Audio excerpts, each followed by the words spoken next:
that's gone wrong. Paul Skenes this season. Good morning to you. Good Friday morning. Dejan Kovacevic of DK Pittsburgh Sports. This is the Dig Deep, delving into edition of Daily Shot of Pirates. It comes your way bright and early every weekday. If you're into football and or hockey, I also offer daily shots of Steelers and Penguins. I hope you'll check those out as well. Cubs 8, Pirates 3.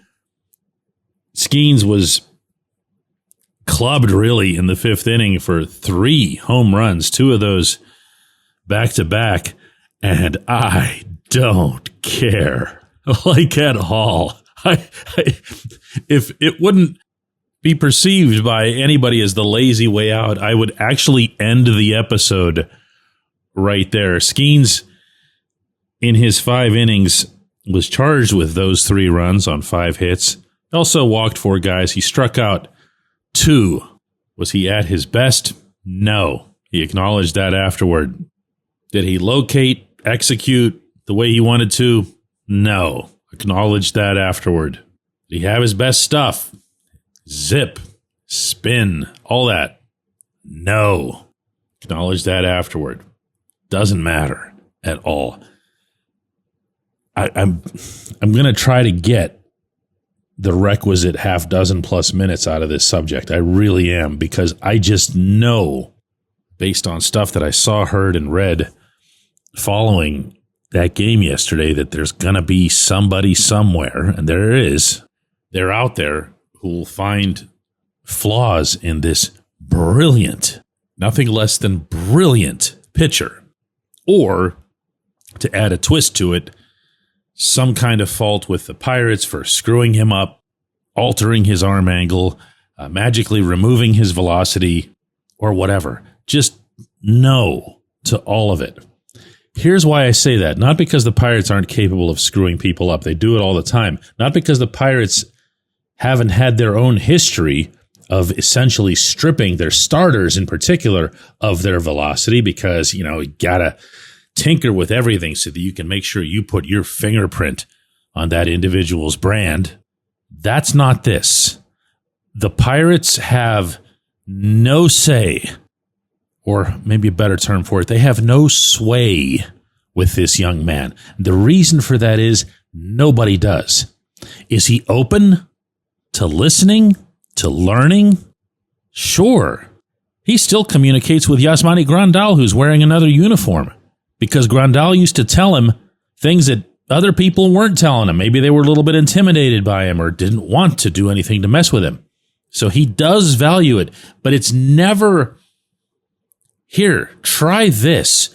Do something different than what you've been doing. If anybody ever attempted such a thing with Skenes, he'd laugh them off. It wouldn't even be heard. And if you don't believe me, show up at PNC Park early someday and watch his pregame routine. A lot of fans do this now because it is really something to behold. Some of the unusual exercises that he does. The throwing of the football in the outfield. He doesn't do that to be cute. He does that because it's part of his own repertoire. He is his own guy. So at least for now, scratch anything and everything related to the Pirates, their pitching people, Oscar Marin, or anything, and just throw it all right out the window. Yeah, not because they can't screw it up or wouldn't screw it up, but because he'd never let them. Now, let's just look at him and what happened in this game. He did pitch 4 innings without giving up anything. And in the 5th, he got taken to town by Dansby Swanson, Kyle Tucker, and Seiya Suzuki. Tucker and Suzuki went back-to-back. The middle home run was actually a pretty good pitch. The other 2 weren't. All 3 got hit by a team that can hit. This was Skenes' assessment of that inning. Execution wasn't there.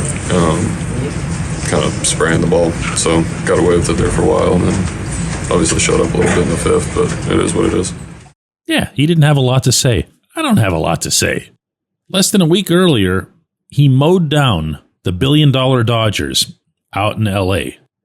had a good many of the fans out there standing and cheering for him as he was leaving the field. That's the impression that he made, because that's how great he was. And in this one, he wasn't. And my, how did I refer to it earlier? Deep dive, delving, whatever explanation for that is, he's human. That's all. He's human. He didn't have it. He didn't have it in the bullpen. He didn't have it in the early innings. Wasn't striking anybody out. He didn't have it. Got to the fifth inning, didn't have it. They did have it. They hit it out. They hit it out again, and they hit it out yet again. Don't do that to him.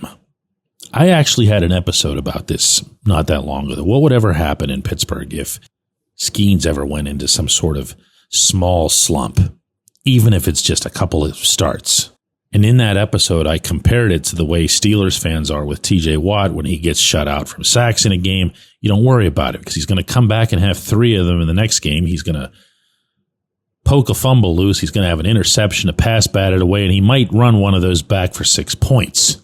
I also compared it with those rare occasions when Sidney Crosby goes into a point slump or even just a goal slump. Happened once this past season.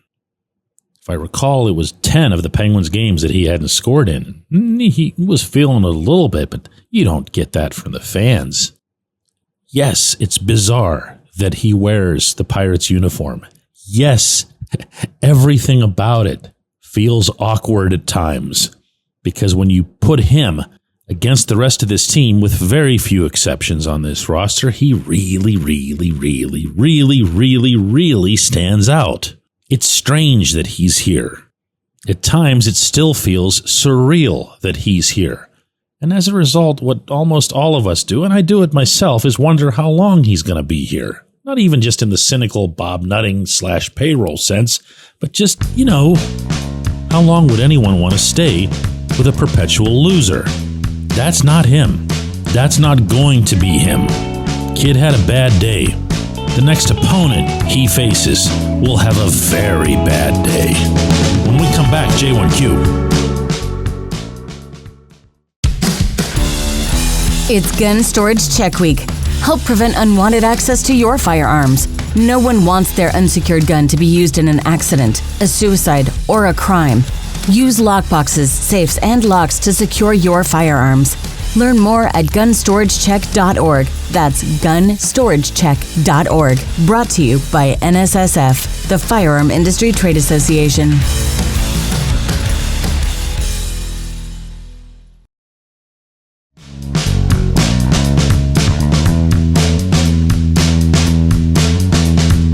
Today's J1Q comes from Flint, who really, like almost everybody else who communicated with me after the program yesterday, and of course what happened with the fan falling over the Clemente wall the previous night, it was almost entirely on that subject. One dude was really mad at Tommy Pham, like completely out of nowhere, but everybody else was on this.